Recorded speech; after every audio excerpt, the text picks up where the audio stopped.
In this video, we take a look at a story that took place in 2016. 25-year-old Michelle Leng had always wanted to study in Australia and one day made her dream come true. But unfortunately, her story did not have a happy ending.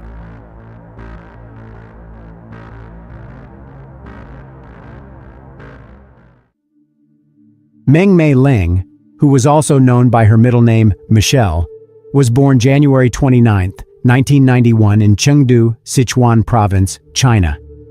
Michelle grew up a kind, sensible, and respectful girl. She had a very close relationship with her parents, so it was very hard for Michelle when her father died in an earthquake in 2008.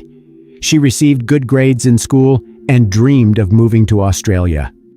Her mother, Mei Leng, supported her through everything and believed that if her daughter got an education in Australia, she would have a bright future waiting for her. In 2011, Michelle joined the University of Technology in Sydney. This allowed her to come to Australia and fulfill her long-held dream. Michelle's aunt, her mother's sister, lived in Australia and offered her a room in her apartment. She also had a daughter who was 2 years younger than Michelle. The following year, in 2012, Michelle's aunt, who was 44, married Derek Barrett, who was 20 years younger than her. Derek was a temporarily unemployed IT professional, and he was only 3 years older than Michelle. Since then, Michelle, her aunt, cousin, and Derek have all lived together in suburban Campsie, New South Wales. The first few years were fine. Michelle excelled in her studies, made new friends, and found a part-time job in her spare time. Beginning in 2016, Michelle's aunt often spent time in Wollongong for work, and Michelle, her cousin, and Derek still lived in an apartment in Campsie. In April 2016, Michelle's aunt went on another business trip and was scheduled to return on April 24th. 3 days before that date, Michelle, who was 25 years old at the time, was out with friends. At about noon, she took a bus from University of Technology Sydney to a downtown shopping mall. Security cameras captured Michelle shopping on Pitt Street in Sydney's central business district around 3 p.m. She was alone, and the footage showed she was fine, not bothered by anything.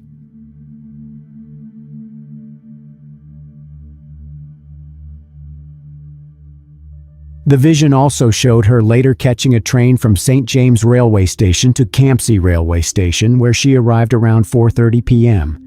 The Campsie train station was the last place Michelle Leng was seen alive, but that day she used her cell phone to communicate with friends and family until late in the evening.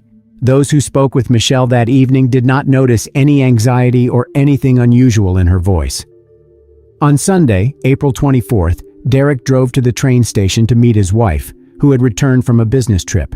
Aunt Michelle asked Derek about her niece, and he said he hadn't seen her in 2 days. Derek was unemployed during that time, sitting late at the computer and waking up late, so he said he and Michelle hadn't seen each other. He also said that Michelle had been spending a lot of time with her girlfriends and going to nightclubs lately. Michelle's cousin often stayed overnight at friends' houses, so she didn't see her either for a few days. The situation was such that no one had seen Michelle since April 22nd, and her phone had been turned off. This was quite unusual since she kept in touch with friends or family members living in China on a daily basis.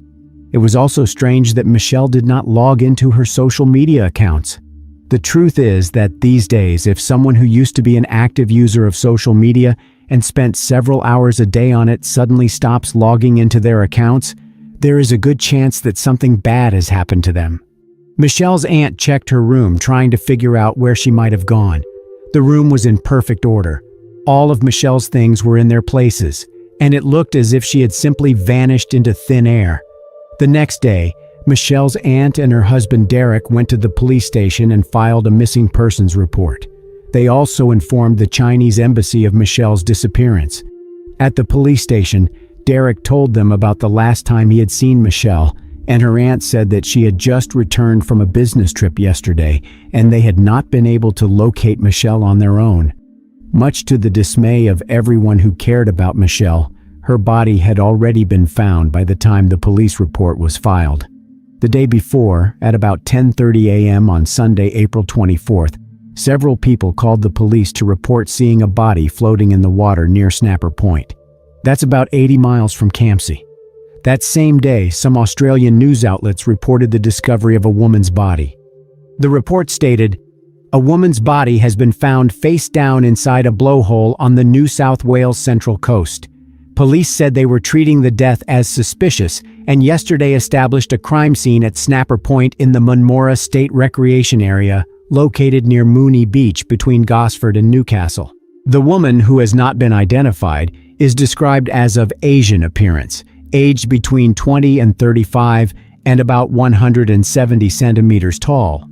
A post-mortem examination will be conducted to pinpoint the cause of death. A rescue helicopter spokesman said it was not known how long the woman had been there or how she ended up in the water. Detective Chief Inspector Gary Jubilan of the New South Wales Homicide Unit said, "We are creative in the way that we can recapture the area and what's gone on in the area, so we're reviewing CCTV footage, canvassing that type of thing. I won't reveal what we've uncovered, but we're getting a pretty good understanding of what occurred in that area during that time," he said. Now that the police had received a report of Michelle's disappearance, they quickly cross-referenced this information with the woman whose body had been found at Snapper Point and whose identity could not yet be determined. Michelle's relatives were given the sad news that she was the one found dead. Inspector Jubilan said police had informed members of Ms. Leng's family, living both in Australia and overseas, of the news. "We spoke to Michelle's auntie who she lives with. Then I spoke to Michelle's brother by phone who she lives with in China," he said. "It's terrible news to deliver, and you can understand how upset they were." Police have asked anyone who knows anything about Michelle's activities over the weekend to come forward and report it, so that detectives can find out as quickly as possible who is responsible for this horrific crime. When the body was recovered from the water, there were a number of injuries indicating that Michelle had been very violently assaulted. At the autopsy, the medical examiner counted more than 30 stab wounds on her body. She fought for her life and tried to fight back against the perpetrator, which resulted in defensive wounds on her arms.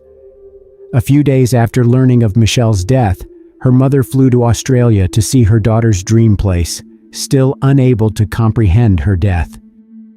"We even today still cannot accept the fact that she has left us, and we are still in great suffering," Ms. Zhang said. "The time when Meng Mei and I lived happily with each other will never come back," she said. "You can never imagine how painful it is to me. The saddest thing in life is losing someone you deeply love." While investigating the case, the detective interviewed Michelle's aunt and her husband, since it was in their apartment that she lived and they knew her best. Derek said that the last time he saw Michelle was on the evening of Thursday, April 21st, during dinner. Afterwards, they watched a movie, and then Michelle went to sleep in her room. On Friday, April 22nd, when he woke up, Michelle was no longer home. He woke up late, so it was not unusual for her to have already left. According to him, when he went to bed, Michelle had not yet returned, so he thought she was out somewhere having fun with friends. The next day, he woke up late again, and Michelle was still missing. He didn't know if she was coming home, so he texted her, asking where she was and if she was okay, but the text went unread. Michelle's aunt had nothing to say because she was on a business trip. Still, some Australian media also report that Michelle's aunt told a detective that she checked Michelle's Facebook correspondence on her laptop and learned that her niece had recently dated an Australian guy and said tellingly, "I've seen pictures, and he has golden hair, pale skin, and fierce eyes." Therefore, the police assumed that Michelle had gone on a date with a man she had met online. However, that version was soon pushed to the back burner. In fact, investigators already had a suspect involved in Michelle Leng's death. Derek Barrett was the last person to see her alive. The police were skeptical of his stories about waking up late and therefore not seeing Michelle. They called him in for questioning and began asking him questions about his relationship with Michelle, asking him to recall the last time he had seen her, and so forth. Derek then refused to answer the questions and demanded a lawyer, at which point he was informed that he had been arrested as a suspect. The fact is that investigators checked his cell phone signal and learned that he had been in the same area where Michelle's body was found on April 24th. This information contradicted the man's statement in which he claimed he had not visited the Snapper Point area that day. Police also obtained camera footage that showed a car matching the description of Barrett's car in the early morning hours of April 24th near Snapper Point. However, the image was blurry, and Barrett began to claim it was not his car. That claim, too, was denied by police. Detectives found video footage of Derek Barrett paying for gas and buying drinks at a gas station on his way to Snapper Point. The image is of good quality and leaves no doubt that it is Barrett. When told that he was lying about what he was doing on April 24th, he began to claim that he had memory problems and could not remember certain periods of time because he often used illegal substances. Barrett's cell phone was seized and turned over to specialists for analysis and recovery of previously deleted data. What was found on the phone left no doubt that Derek Barrett was not only involved in Michelle's death, but had an unhealthy interest in her. His own stepdaughter was also the object of his lust. A 15-minute video shot in September 2014 shows his wife's daughter, his stepdaughter, taking a shower. Derek set up a hidden camera in the shared bathroom, hiding it behind toiletries. In another video, investigators saw Derek enter his stepdaughter's room while she slept, stand next to her bed, and engage in self-satisfaction. A little time passed, and Derek Barrett shifted his interest from his stepdaughter to his niece. On his phone, experts were able to recover a half-hour video showing Michelle taking a shower. Another video showed Derek satisfying himself by standing next to Michelle's bed while she slept. The phone also contained images taken just before Michelle's death. Now, we already know that Michelle returned home around 5 p.m. on April 21st. Around midnight, she sent the last text message from her phone, and no one has heard from her or seen her since. It was after midnight that Derek Barrett began to put his insidious plan into action. He attacked Michelle, tied her up, and taped her mouth to keep her quiet. In photos on his phone, investigators saw Michelle bound and naked lying on a bed with terror on her face. The photos, of which there were 17, showed that Michelle did not yet have the injuries from which she died. The last picture Derek took was around 8 a.m. on April 22nd, at which time Michelle was alive. At about 4 p.m. that same day, Derek's stepdaughter returned home. The young woman was unaware that her cousin was lying tied up in the next room. When questioned by investigators about that day, she said she had been home for about 3 hours before she left again. She did not hear Michelle call for help. Experts were unable to determine the exact time of death, so it is not known if Michelle was alive at the time, but it is known for sure that she was still in the apartment. For the entire 3 hours she was home, Derek was in the bathroom with the shower on. The next day, April 23rd, Derek left the apartment 4 times to take out trash bags. This was caught on surveillance cameras. Supposedly, Michelle was already dead by this time and Derek was cleaning the house. Michelle's aunt, Derek's wife, told investigators that when she returned home from a business trip, it was very clean, but she didn't give it much thought at the time. At 3:19 a.m. on April 24th, Derek drove to Snapper Point. On the way, he stopped at a gas station where he bought drinks and filled the car with gasoline. Upon arriving at Snapper Point, he disposed of Michelle's body and took some pictures at about 9 a.m. An hour and a half later, police received a report from eyewitnesses who saw the body in the water. Derek visited his parents in the meantime, who did not notice anything out of the ordinary in his behavior, and then returned home to Campsie. Derek Barrett was indicted on 27 counts, including charges of unlawful imprisonment, secret videotaping, and taking the life of Michelle Leng. It is worth pointing out in particular that he was not charged with soliciting for lustful purposes. Like many criminals, Derek began to complain about a difficult childhood, being bullied at school, and the like. Somehow, some people believe that a difficult childhood can be an excuse for their abusive actions. The trial began in October 2017. The psychiatrist who examined Derek concluded that he could be held fully responsible for his actions. A psychiatrist testified that Barrett told him, "I lost everything because of a stupid weekend." Derek wrote a letter apologizing to his wife and Michelle's family, specifically stating, "No words can begin to describe the emotional pain I have caused to you and the family. I can only imagine what you must be going through from your loss. Every moment of my life, I wish I could go back in time and take back that day that has caused so much pain. I let my own problems spill into the family home, and they paid dearly as a result. All I can do in some small way is to commit my life to trying to make up for what I have done in any way possible." In the mother's translated victim impact statement, Tam Mei Zhang asked the judge to sentence this vicious rapist, malicious torturer, and cold-hearted murderer to life imprisonment. In April 2016, the death of Meng Mei had brought great pain to my whole family and I, a single mom trying to support her daughter who is an international student in Sydney, she said. My healthy mother was in such grief that she too passed away, not long after receiving the news of Meng Mei's death. This double tragedy dealt such heavy blows to my family that we are still in irrevocable suffering till date. Faced with multiple charges, Derek Barrett pleaded guilty. In December 2017, he was sentenced to 46 years in prison with the possibility of parole after 34 years and 6 months. Barrett sat with his head down during his sentencing and barely reacted. He was supposed to be eligible for parole in 2050, but circumstances changed. Detective Gary Jubelin addressed the media outside court, welcoming the lengthy sentence. The courts have recognized the seriousness of the offense by the sentence that was handed down on Mr. Barrett, he said.